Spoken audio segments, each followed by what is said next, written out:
When last we met, I chopped an onion. Remember that?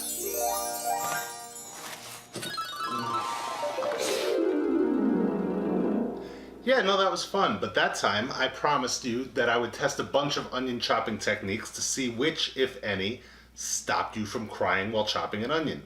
Well, here is where I start to deliver on that promise. When you play the game of onions, you win or you cry. There is no middle ground. Today we'll test two onion chopping techniques, freezing and heating. We'll start with freezing. Now, I didn't know how long I was supposed to freeze the onion, and then I forgot to make this video, so it's been sitting in the freezer for about a week. Let's go get that onion. And winter is coming.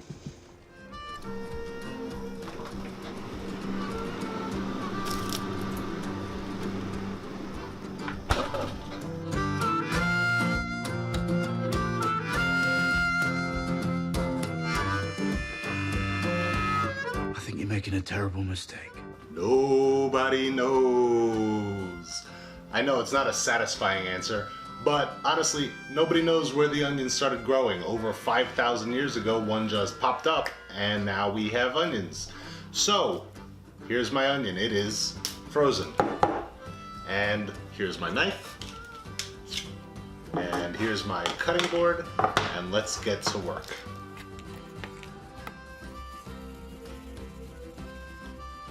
While I'm chopping this onion, let me tell you about onions. They're a very versatile vegetable. They can be chopped, creamed, chutneyed, baked, boiled, braised, grilled, fried, roasted, eaten raw, stuffed, or pickled in vinegar. You can turn them into powders, rings, and soup. Did I miss anything? Let me know in the comments. And if you own a dog, a cat, or a guinea pig, do not feed them onions no matter how much they might want them. You could end up killing your pet. Well, the verdict is in. Chopping a frozen onion does not seem to make you cry, but also it gives you a gross frozen onion that is inedible. So, to counter that, I tried refrigerating an onion, just to see if maybe it was the cold and not the freezing, and maybe this onion will taste a little better. So, let's get to work.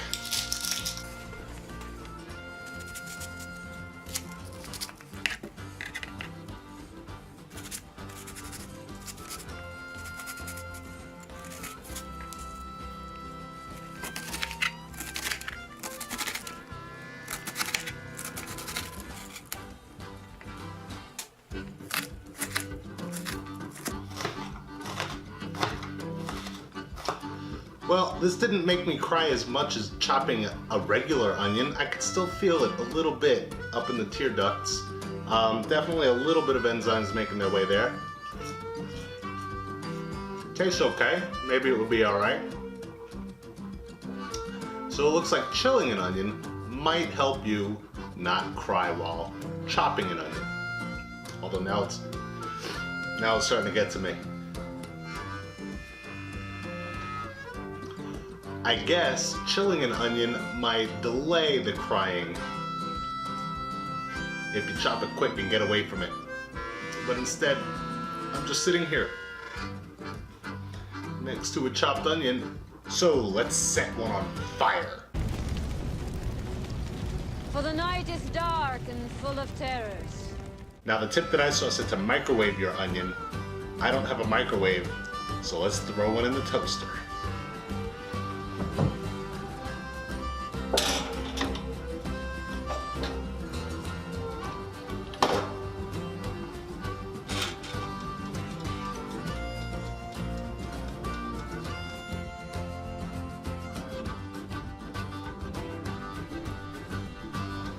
This is the story of hard-boiled crime in Chicago. No, not that guy, these guys. Sam Siegel and Vincent Kasuga. Siegel and Kasuga were onion farmers who began trading on the Mercantile Exchange. In the 1950s, onion futures made up about 1/5 of the business on the exchange. In 1955, these guys owned all the onions. Well, 98% of them, or about 30 million pounds. Chicago was stuffed full of onions. These guys start buying onion futures, which is basically a bet on the future price of an onion. They sell the onions short, meaning they're betting the price will drop. Then they ship their 30 million pounds of decaying onions out of Chicago to be cleaned and shipped back. But when the other traders see another 30 million pounds of onions coming back into the city, they panic. The prices of onions drop drastically. Siegel and Kasuga make millions, and at the same time bankrupt a whole lot of onion farmers. I don't know this for sure, but from what I read, it seems like there was nothing but onion farmers in Chicago in the 50s. So anyway, the Commodity Exchange Authority jumps into action and starts investigating. Kasuga apparently says if it's against the law to make money, then I'm guilty. The U.S. Senate and House Committees on Agriculture agreed and banned onion future trading. The Chicago Mercantile Exchange was now furious.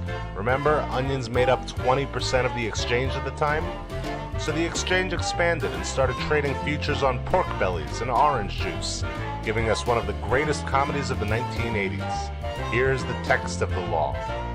Yeah, I'm not sure what movie tickets have to do with this either, but that's something for another day. Right now, let's get to chopping a hot onion.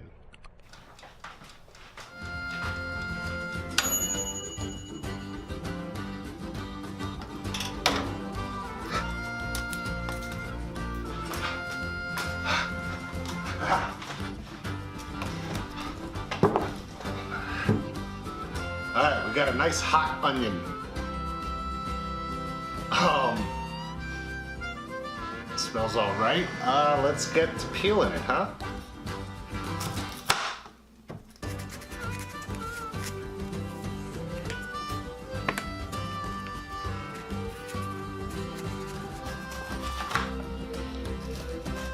Well, this isn't working at all.